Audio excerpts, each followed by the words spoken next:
नमस्कार, संघर्ष वृत्तवाहिनीमध्ये आपलं स्वागत। घेऊया ठाणे आणि आसपासच्या परिसरामधील घडणाऱ्या महत्त्वाच्या घडामोडींचा आढावा।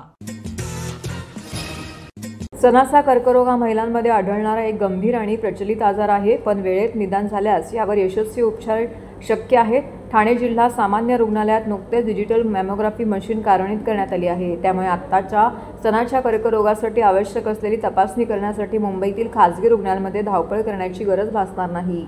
या नव्या सुविधांचे उद्घाटन जिल्हा शल्यचिकित्सक कैलास पवार यांच्या हस्ते संपन्न झाले। या व्यतिरिक्त जिल्हा शल्यचिकित्सक doctor Dhiraj Mahangade, doctor Nishikant Rokade, doctor Sachin Gholap, doctor Avinash Padwalkar इत्यादी विविध विभाग प्रमुख आणि आरोग्य कर्मचारी येथे उपस्थित होते। मॅमोग्राफी ही एक खासगी प्रकारची एक्स-रे तपासणी आहे, जी स्तनांमध्ये होणारे बदल, गाठी किंवा कर्करोगांचे प्रारंभिक संकेत ओळखण्यास मदत करते। ही संपूर्ण प्रक्रिया काही सेकंदात पूर्ण होते आणि यामध्ये फारसा त्रास होत नाही। सामान्यतः 50 ते 74 वयोगटातील महिलांमध्ये स्तनाच्या कर्करोगाचा धोका जास्त असतो। या वयोगटातील महिलांनी दर 2 वर्षांनी मॅमोग्राफी करून घ्यावी असं आरोग्य तज्ज्ञ सुचवतात।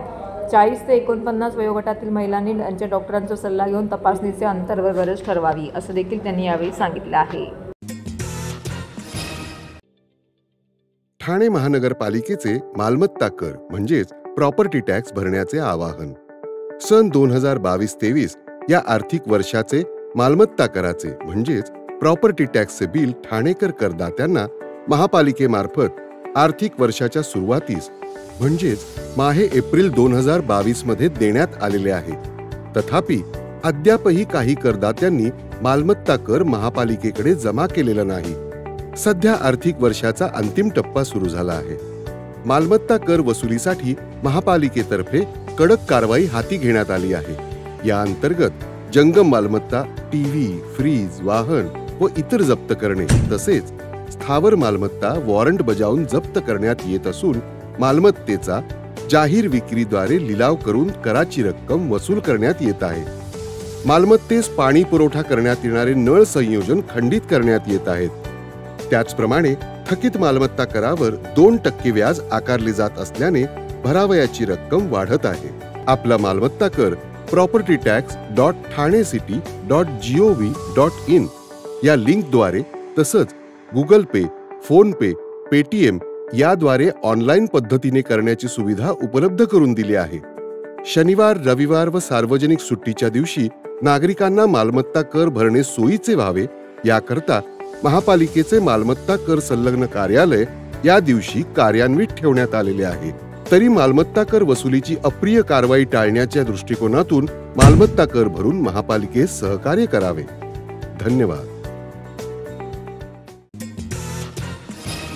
महाराष्ट्र राज्य सहाय्यक संघटनेने आपल्या विविध न्यायप्रलंबित मागण्यांसाठी टप्पेनिहाय दिनांक 5 मे पासून राज्यभर आंदोलन पुकारलं आहे। तथापि अद्यापपर्यंत प्रशासनाकडून आंदोलनाची कोणत्याही प्रकारची दखल घेऊन मागण्यांची सोडवणूक करण्यात आलेली नाही।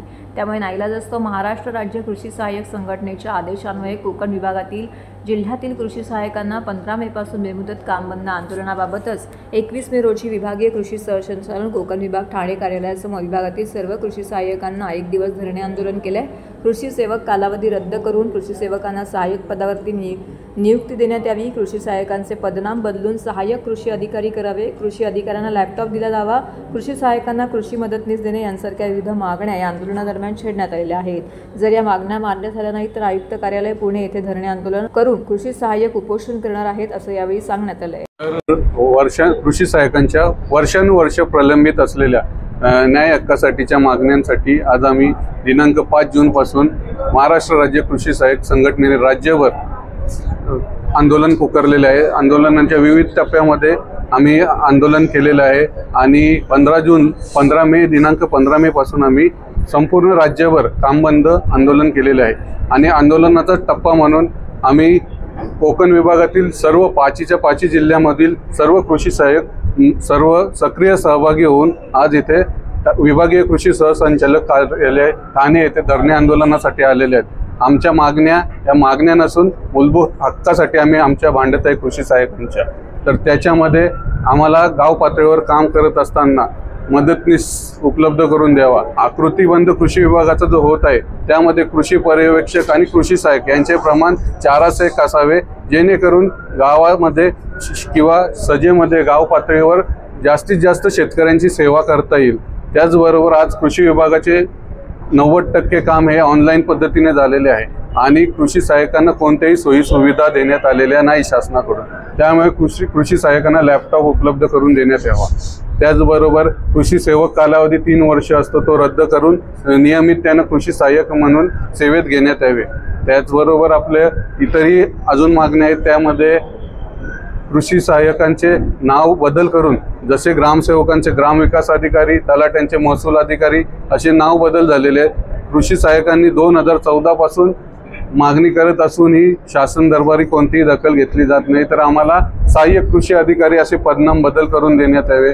त्याचबरोबर गाव पातळीवर निविष्ठा ह्या गाव पातळीवर उपलब्ध करून देण्यात याव्या। त्याच्यानंतर जे नैसर्गिक आपत्ती आता तुम्ही पाहत असाल, पाऊस कोणत्याही सीझनला आणि वर्षभर पडत असतो, शेतकऱ्याचे मोठ्या प्रमाणात नुकसान होते। नैसर्गिक आपत्ती शेतकऱ्यावर उद्भवत असते। शेतकऱ्याच्या हितासाठी पंचनामे असो किंवा इतर कामे करण्यासाठी तिन्ही यंत्रणा जसे ग्रामसेवक, तलाठी आणि कृषी सहाय्यक संयुक्त पंचनामे व्हावे आणि योग्य ते न्याय आम्हाला कृषी सहाय्यकांना देण्यात यावे। आगामी स्थानिक स्वराज्य संस्थांच्या तसेच महापालिका निवडणुका डोळ्यासमोर ठेवून पक्षाचे राष्ट्रीय अध्यक्ष अजितदादा तसेच प्रदेशाध्यक्ष सुनील तटकरे यांनी पक्ष संघटना बांधणीच्या दृष्टिकोनातून राष्ट्रवादी काँग्रेस पक्षाच्या महाराष्ट्र प्रदेश सरचिटणीसपदी आनंद परांजपे यांच्यावरती जबाबदारी सोपवली आहे। तर ठाण्यात राष्ट्रवादीचा वरचष्मा कायम राहावा याकरिता ठाणे गडाची सुभेदारी नजीम मुल्ला यांच्यावरती सोपवली आहे। राज्याचे उपमुख्यमंत्री अजित पवार यांच्या सक्षम नेतृत्वाखाली राष्ट्रवादी काँग्रेस पार्टीची वाटचाल जोमाने सुरू आहे। ठाण्यातही राष्ट्रवादीचा वरचष्मा कायम राहावा यासाठी राष्ट्रवादी काँग्रेस पक्षाने युवकांना संधी देण्याचं धोरण ठरवलं आहे। त्यानुसार राष्ट्रवादीच्या ठाणे शहर जिल्हाध्यक्षपदी तरुण तडफदार युवा नेतृत्व नजीम मुल्ला यांची नियुक्ती केली आहे। नजीम मुल्ला यांच्यावरती प्रदेश सरचिटणीस तथा निरीक्षक अल्पसंख्याक विभाग महाराष्ट्र प्रदेश तसेच समन्वयक कल्याण डोंबिवली महानगरपालिका भिवंडी महानगरपालिका या पदांची देखील जबाबदारी सोपवण्यात आली आहे। नूतन जिल्हाध्यक्ष नजीम मुल्ला आणि प्रदेश सरचिटणीस आनंद परांजपे यांच्यावरती सर्व स्तरातून अभिनंदनाचा वर्षाव होत आहे। परवाच्या मला 4-5 दिवसापूर्वी दादांनी स्वतः विनंती केली का तुम्हाला माझ्या हेतून तुम्हाला काही जबाबदारी स्वीकारायला लागेल। आता दादाने आदेश दिल्यानंतर तर मान्य करावंच लागेल। तर परांजपे साहेबांनी खूप चांगलं काम केलं, पण त्यांचं कर्तृत्व शैली चांगली आहे, त्याच्यामुळे पक्षाला आज आम्हाला महाराष्ट्रात पण कोण सर्व नियोजन करण्यासाठी पाहिजे, म्हणून परांजपे साहेबांना विनंती करण्यात आली का तुम्ही महाराष्ट्रातले बरेचसे निवडणूक आहेत, सर्व ठिकाणी जिल्हा परिषद पासून सर्व निवडणुका, त्याच्यात नियोजन करण्यासाठी आम्हाला एक चांगला माणूस पाहिजे होता प्रदेशवर, आणि परांजपे साहेबांची वर्णी लागली तिथे। मला प्रदेशची जबाबदारी सकट अध्यक्षपदाची जबाबदारी दिली आहे, कल्याण महापालिकेची दिली आहे, भिवंडीची दिली आहे। इन्शाल्लाह पूर्ण करू जेवढं शक्य होईल तेवढं। राजकीय स्टेटमेंट देत नाहीये, जेवढी आपली क्षमता आहे तेवढं सांगतो। पण एवढा मी सांगतो, पुढच्या सत्तेत राष्ट्रवादी काँग्रेस पक्ष सहभागी असेल एवढा मी तुम्हाला सांगतो। शिवाजीनगर परिसरात राहणाऱ्या नागरिकांवरती आकारलेल्या दंडात्मक पाणीपट्टीच्या नोटिसीला स्थगिती देण्यात आली असून पाणीपट्टीच्या बिलावरील दंड पूर्णतः माफ करण्यात आल्याची माहिती ठाणे महानगरपालिकेच्या माजी नगरसेविका परिषा सरनाईक यांनी दिली आहे। परिवहन मंत्री प्रताप सरनाईक यांच्या मार्गदर्शनाखाली म्हाडाचे उपाध्यक्ष संजीव जयस्वाल यांच्यासोबत झालेल्या बैठकीच्या अनुषंगाने त्या बोलत होत्या। शिवाजीनगर परिसरातील Giriraj society, Gitanjali society, Shivshakti society यांसारख्या वेगवेगळ्या सोसायट्यांना म्हाडाच्या तथाकथित अधिकाऱ्यांनी वेठीस धरलं होतं। 2020 ते 22 वर्षानंतर अचानक दंडात्मक रक्कमेसह थकीत पाणीपट्टीची नोटीस या त्यांना पाठवण्यात आली होती। त्यामुळे संपूर्ण नागरिक हे चिंतेमध्ये होते। नागरिकांची चिंता लक्षात घेता परिवहन मंत्री प्रताप सरनाईक व माजी नगरसेविका परिषा सरनाईक यांनी म्हाडाचे उपाध्यक्ष संजीव जयस्वाल यांची भेट घेतली। पाणीपट्टीच्या नोटिसीला स्थगिती देण्यात आली असून या भेटीदरम्यान या समस्यांबाबत चर्चा करण्यात आली। त्वरितच या ठिकाणी पाणीपट्टीच्या नोटिसीला स्थगिती देण्यात आली असून पाणीपट्टीवरील दंडात्मक रक्कम पूर्णतः माफ करण्यात असल्याचं या ठिकाणी संजीव जयस्वाल यांनी स्पष्ट केलं। या सोसायटी धारकांना मुंबई पालिकेच्या पाईपलाईनद्वारे अथवा ठाणे महानगरपालिकेद्वारे पाणीपुरवठा होतो या संदर्भात सविस्तर अहवाल देण्याचे निर्देश ठाणे पालिका आयुक्तांना यावेळी देण्यात आलेत। तर मुंबई पालिकेच्या पाईपलाईनद्वारे पाणीपुरवठा होणाऱ्या सोसायटी धारकांचे मूळ बिल देखील फेर तपासणी करून टप्प्याटप्प्याने भरण्याची सोय दिली जाईल असं आश्वासन देखील दिलेलं आहे।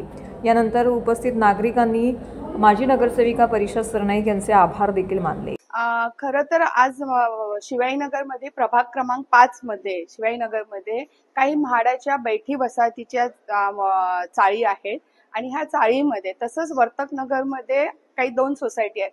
त्यांना अचानक 20 ते 22 वर्षानंतर एक अवाढव्य बिल दिले, म्हणजे कोणाला 20 लाख, कोणाला 30 लाख, कोणाला 15 लाख, कोणाला 35 लाख असं अवाढव्य बिल दिलेलं आहे. तर त्या बिल संदर्भात, पाण्याचं बिल दिलेलं आहे, त्या संदर्भात आम्ही काही नागरिकांनी, त्या स्थानिक रहिवाशांनी माझ्याशी चर्चा केली. त्या चर्चावरती म्हाडाची प्रतिनिधी म्हणून मी त्यांच्याशी काही बोलत नाही, कारण मी प्रतिनिधी आहे हे टीएमसी कॉर्पोरेशनची. पण त्याच्यातलं काय आहे तर काही आमचे प्रतिनिधी तिकडचे स्थानिक आहेत, सीईओ म्हाडाचे गायकर मॅडम, त्यांच्याकडे गेलेले, पण त्यांच्याकडनं त्यांना ते मनाला भावणारं उत्तर मिळालं नाही. म्हणून त्यांनी स्थानिक आमदार आणि परिवहन मंत्री प्रताप सरनाईक यांच्याकडे मागणी केली आणि त्यांच्यानुसार लोकप्रतिनिधी म्हणून मी म्हाडाचे जे आपले उपाध्यक्ष आहे संजीव जयस्वाल साहेब, त्यांची आम्ही वेळ घेतली आणि त्यांनी आजची वेळ दिलेली. पण त्यांनी खूप समाधानकारक, कारण संजीव जयस्वाल सरांचं जर तुम्ही नाव वाचलं तर ते लोकप्रतिनिधीला पण विश्वासात घेतात, तसंच स्थानिक नागरिकांना पण ते विश्वासात घेतात. आणि आज जेवढे 17 सोसायट्यांना त्यांनी जे लेटर पाठवलेलं आहे, ज्या नोटिसा पाठवल्या, तर ते 17 सोसायटीचे स्थानिक जे अध्यक्ष वगैरे आहेत ते माझ्यासोबत होते. त्यांचं म्हणणं ऐकून घेतलं आणि जे नोटिसा काढलेल्या आहेत त्या नोटिसाला आम्हाला सगळ्यांना त्याचा आनंद आहे, कारण त्या नोटिसाला त्यांनी स्टे दिलेला आहे आणि त्याची पूर्तता पूर्ण करायला सांगितले. कारण काय झालंय की पाच लोकांची चाळ असेल, 5 रहिवाशांची चाळ असेल, त्यांनाही 10 लाख रुपये बिल आहेत. 15 लोक असेल त्यांनाही काहीतरी 10 लाख रुपये आहेत आणि काही 50 लोक असेल तर असं अवाढव्य कोणालाही मनवाय. आणि माझा एकच प्रश्न आहे की तुम्ही नोटिसा काढतात, मग 20 वर्ष तुम्ही काही झोपून होते का? गरीब माणसांना काय कळतं कुठलं पाणी येते? टीएमसीचं काही इकडे जर बघितलं तर त्यांना बीएमसी किंवा म्हाडाचं पाणीच येत नाहीये, त्यांना टीएमसीचं पाणी येतात आणि टीएमसीची ती बिलं पण भरतायत. तर हे काही न बघितल्याशिवाय डायरेक्ट त्यांना ते अवाढव्य बिल देते.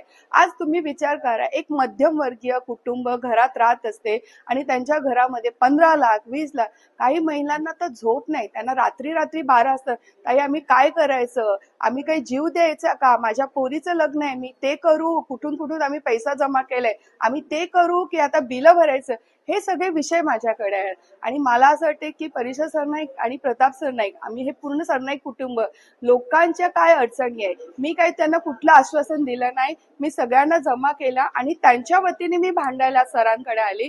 पण सरांनी आमचे सगळे मुद्दे ऐकून घेतले, त्याच्यावरती चांगला निर्णय दिला. त्याबद्दल खरंच आम्हाला, म्हणजे मला वाटतं की आज त्यांना आता मला पहिले एक बाटली पाणी पाजायला द्यायला, कारण त्यांना ते एक विश्वास आले, एक आपण म्हणतो ना की अरे हा काहीतरी आता स्टे दिले, त्याच्यावरती चेकिंग होणार, बीएमसीचं कोणाला येतंय, टीएमसीचं कोणाला, आम्हाला काही नाही, त्या प्रोसिजरवरती पण काहीतरी ठोस नाही. पण तरीही माझा एक प्रश्न असणार आहे की जर ते गायकर मॅडम किंवा अधिकाऱ्यांनी असं सांगितलं की आम्ही बीएमसीला पाण्याचं बिल भरतोय, म्हणजे म्हाडाला ते आकारतायत बीएमसी आणि म्हाडा ते बिल भरलेलं आहे, तर असं कसं होऊ शकतं? सर्वात प्रथम मी परिषदांचं आम्हाला इथे आणल्याबद्दल धन्यवाद मानते आणि संजय सरांचं सुद्धा मानते की त्यांनी प्रभावकारी आम्हाला स्थगिती देऊन खूप छान समाधानकारक पर्याय दिलेला आहे. आणि सांगायचा मुद्दा असा की 96 पासून आम्ही म्हणजे टीएमसीचं पाणी वापरत आहोत, म्हाडाचं आम्हाला पाणी येत नाही. तर त्या संदर्भात जे म्हाडाने आम्हाला म्हणजे जवळजवळ 9 लाख बिल पाठवलं होतं व्याजासकट. मुद्दल आहे 2,99,000, पण त्याच्यावर व्याज जे दिलेलं आहे अवास्तव्य व्याज, ते साधारण कोणतीही गृहिणी भरू शकत नाही. म्हणजे तिची रात्रीची झोप उडणारच, कारण पाणी हा सर्वात महत्वाचा मुद्दा आहे आणि पाण्याशिवाय कोणतंही घर चालत नाही. तर त्याच्यामुळे हे जे कारभार म्हणजे झाला तो त्याच्यामध्ये सगळेच नागरिक गोंधळले होते, ज्यांना पाणी येतंय ज्यांना नाही येते ते त्यांनी सर्वांनीच. मग त्याच्यावर हा जो स्थगिती दिलेला जो मुद्दा सरांनी जो मांडलाय वगैरे, त्याच्याबद्दल आम्हाला फार समाधानकारक उत्तर मिळालेलं आहे आणि खरंच मी ताईंचं त्याबद्दल खरंच धन्यवाद. त्याबद्दल आता सुरुवातीलाच मी संजय जयस्वाल साहेबांचं धन्यवाद मानतो. आम्ही सर्व शिवाजीनगरमध्ये रहिवासीचा जो पाण्याचा प्रॉब्लेम होता तो आम्ही स्थानिक नगरसेवक आमच्या परिषद नाही यांच्याशी चर्चा करून म्हणजे यांनी आम्हाला साहेबांची भेट घालून द्यायचं आज ठरवलेलं, त्याप्रमाणे त्यांनी इथे आणलेलं आहे आणि संजय साहेबांनी आम्हाला समाधान उत्तर दिलेलं आहे. त्यामुळे समाधान वाटतंय. हा, ते जी नोटीस आली ते पाण्याचे केवढ्या तारखेत भरा, केवढ्या दिवसात भरा, तर त्याला स्थगिती दिल्यामुळे आमच्या जरा समाधान आहे सगळ्यांना. ठाणे महानगरपालिका मुख्यालय येथे माजी पंतप्रधान दिवंगत राजीव गांधी यांच्या स्मृतिदिनानिमित्त त्यांच्या प्रतिमेला पुष्पहार अर्पण करून महानगरपालिकेचे अतिरिक्त आयुक्त प्रशांत रोडे आणि उपायुक्त उमेश बिरारी यांनी अभिवादन केले. तसेच माजी पंतप्रधान दिवंगत राजीव गांधी यांची पुण्यतिथी दहशतवाद विरोधी दिवस म्हणून पाळण्यात येते. त्यानिमित्ताने कैलासवासी नरेंद्र बल्लाळ सभागृहामध्ये उपायुक्त बिरारी यांनी उपस्थितांना देशाच्या अहिंसा आणि सहिष्णुतेच्या परंपरेविषयी दृढ निष्ठा बाळगून सर्व प्रकारच्या दहशतवादाचा व हिंसाचाराच्या शक्तीनिशी मुकाबला करण्याची शपथ दिली. यावेळी माहिती व जनसंपर्क अधिकारी रवींद्र मांजरेकर यांच्यासह महापालिकेचे अधिकारी आणि कर्मचारी उपस्थित होते. आम्ही सर्व मानव बंधूंमध्ये शांती, सामाजिक एकोपा आणि सामंजस्य टिकवू व ते वर्धिष्णू करू. तसेच मानवी जीवित आणि तर हे होतं संघर्ष वृत्तवाहिनीचं आजचं बातमीपत्र. उद्या पुन्हा भेटू याच वेळी याच ठिकाणी ताज्या घडामोडींसह. तोपर्यंत नमस्कार.